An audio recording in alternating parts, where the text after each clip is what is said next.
Homelessness is not a crime. Homelessness is not a crime.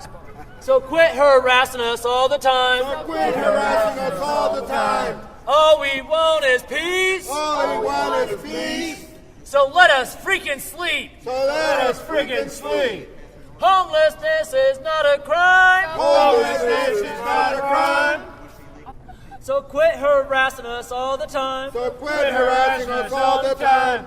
All we want is peace. All we want is peace. So let us freaking sleep. So let us freaking sleep. Supporting the people that are out on the streets and they're not being given even a place to sleep or do anything. They will go and arrest them instead of, building something up for these people, like maybe bring the tent city back or some kind of facility. Or the tent city down by the park, down by the river? That they used to have, yeah. Now we got everybody on the street and then they arrest them. And even though the federal law says that it's inhumane to try to kick people out and wake them up and move them, it continues. Are you going to stay with the group tonight that's occupying? I'm going to stay for a while. Unfortunately, I have to go to work in the morning, and I'm on foot right now, so it makes it a little more difficult. But I'm here to support. Brought some food for some of the people that are going to be staying to occupy tonight. Jim Sweeney, it's a pleasure to meet you. We're down here outside Sacramento Community Dinner Project. And, what could you say about the action that's going to happen tonight, Occupy and the City Hall property to repeal the camping ban? We're just going to occupy it, take it over, and stay here until they repeal the ordinance. I mean, it's ridiculous. Homelessness should not be a crime. I mean, to be poor and less fortunate than others is ridiculous. It's crazy. I've been homeless at times, and, it's not good. But you're housed now? Yes. Oh, bless you. Have you ever occupied before? In Portland, yes. Oh, you did the Occupy up in Portland, like by 2011 or?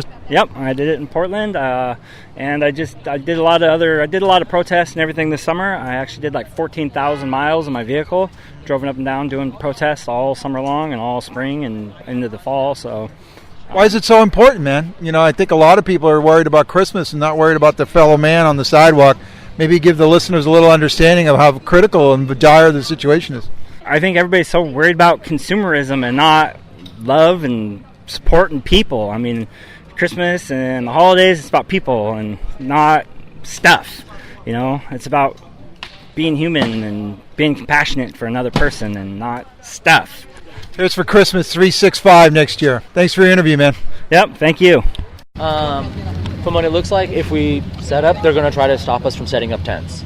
We do still have blankets. We bought a bunch of blankets for this. So our options are we can curl up in blankets for the night and try setting up in the morning when there's less police activity, or we can go ahead and set up and take the risks that are going to be included in that. You see how I rolled that? I mean, we can be totally well off without the tents, I think. Yeah, It's the only problem I foresee is that if and or when it rains, us getting wet. Other than that, we have the little awning will help to a degree. But if the wind picks up, that'll be the problem. Other than that, we'll be fine. We're empathizing with people who've got to deal with it. I deal with it for the last 5 years. So. It's been 10 years for me. So. How many of us want to take the risk of them possibly arresting us or confiscating the tents that we've got? I prefer to go through these things through a group consensus because if people are going to be taking the risk, they deserve a voice in whether or not they want to take that risk. Preferably, we could maintain this occupation and hold our ground without anybody going to jail. However, if there is an arrest made due to this occupation, we do have legal support, so we can try to take it through the Supreme Court, and if the city doesn't want to repeal the ordinance, then hopefully we can get it into the courtrooms to get it repealed that way. That is still a risk. I know nobody wants to go to jail. Life's a risk. Exactly. To walk out of your front door and get hit by a car, you can die of a heart attack, and I almost did. I have 2 stints in my heart right now. Life is a risk. Whatever risk you decide, walk with it. 100%. Let's get a show of hands. How many people want to go ahead and try setting up the tents anyways? How many people just want to curl up in the blankets and take the less risky path? All right, so it looks like we're not going to set up the tents tonight. We'll go grab some blankets and we'll wrap up and hopefully not get arrested for that much. Because technically even just having a sleeping bag is illegal in this city. So from the only thing I've heard is that they don't want us having the tents at this point. I'm for, once we get more numbers, put the tents out anyways. With a smaller group, I worry more about the safety of the individuals. And as an organizer, the individual's safety that decides to participate is one of my major concerns, and I don't want to see anybody being put at risk, unnecessary risk. So let's go ahead and I'll get somebody to run and grab the blankets. We're going to be setting up over by the fountain. One thing I did let the police know when they approached me is that in the process of this, we want to make sure that the pathways to the different doors aren't being blocked. That's also a safety issue, not only for us, but for employees and staff. So we want to make sure that we're keeping the environment safe for everybody in attendance. And a quick reminder, most of you have already heard this, we are going to maintain this as a drug, alcohol, and violence-free zone. Even if it's medicinal marijuana, we're just going to ask that you take a walk to medicate, because we don't want to have anybody possibly accidentally arrested for that, as it would be a different charge, harder to fight, and also because of the fact that we don't want this being misconstrued as something other than what it is. We've had problems with that in previous occupations that we've done, and we just want to make sure that we keep a positive image for the community, because look how many cameras we've got here right now. And, we don't want to get the cameras over here and everybody's just sitting here smoking up or getting drunk. But we want to make sure they can see that just because we're out here living on these streets doesn't mean that we have to resort to drugs, alcohol, or anything. We're just people trying to survive like everybody else. We just happen to be getting a shorter end of the stick at the moment. And maybe if the city started repealing ordinances that are costing us millions of dollars a year, they could be putting that into Sacramento Steps Forward's Housing First approach, or rapid rehousing. They could be putting it into creating homes for people rather than sending us to jail or the hospital. Let's go ahead and start getting over there right now. I got Kevin Carter, man. He's got the most beautiful voice and the smart wisdom of Kevin Carter. What's the deal with the Sacramento Steps Forward and the money they were looking for? Do you know anything about that? I think it was just another program that comes through that saw that the city has some money that's that's allocated to be used, and they were just bringing their resources forward on the ideas and stuff that they've been working on. And that's the whole thing about it, is the ideas that we've been working on here should have been first outside of City Hall. This should have been the first concern about, if you're going to help the poor and those that are homeless, and disenfranchised. This should have been, like I said, the main focal point. But as you see, people out here don't have a 501c3, a nonprofit. And all this is behind money and who can allocate to get the money, who the city basically wants to get their points from, of saying that they did something they can put on their resume. But who wants to come out and put the least of these on resume?